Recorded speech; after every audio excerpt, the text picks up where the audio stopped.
Perbincangan bersama dengan Pak Endang Mintarja selaku Sekretaris Majelis Tarjih dan Tajdid PP Muhammadiyah. Pak Endang, soal tanggal ini kan Muhammadiyah sudah menetapkan duluan. Tapi kalau Anda melihat dari data terakhir juga dari BMKG memperkirakan bahwa hilal sudah terlihat, posisinya sudah lebih dari 3 derajat. Anda menilai bahwa 1 Ramadan untuk tahun 2023 ini kita akan berpuasa bersama-sama atau ada kemungkinan untuk berbeda juga nih? Ya, secara teoretik kemungkinan besarnya akan bersama-sama ya, bertepatan esok hari ya. Jadi karena ketinggian hilal sekarang sudah 7 derajat lebih ya. Jadi kalau kita lihat pada rumus Danjon itu, bahkan hilal untuk sore hari ini jika cuaca itu mendukung itu dapat dilihat ya dengan mata kepala tanpa alat bantu ya sebetulnya. Jadi bagi kawan-kawan kita, saudara-saudara kita yang senang ya melakukan ru'yah, gitu. Ini kesempatan baik.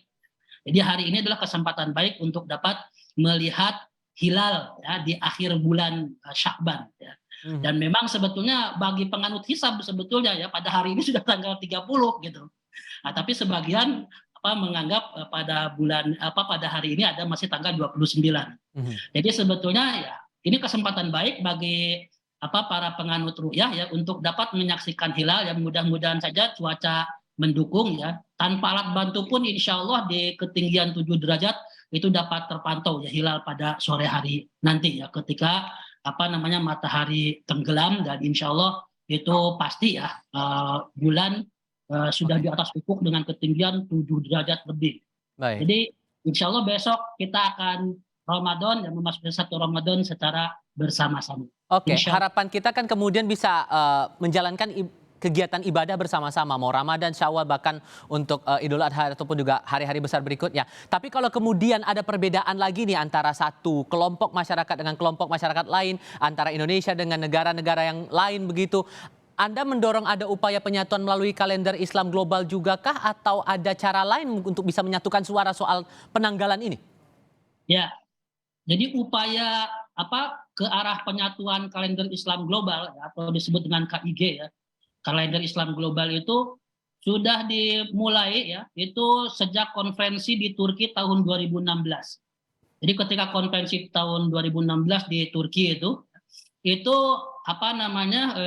ditetapkan ya bagaimana supaya umat Islam dapat memiliki kalender Islam ya, yang bersifat global ya, dan berlaku secara internasional, tidak lagi kalendernya masing-masing gitu ya. Nah, seperti yang kita tahu sampai saat ini ya, jangankan di beberapa berbeda negara ya, di satu negara beda organisasi seperti Indonesia ini kalendernya masih masing-masing.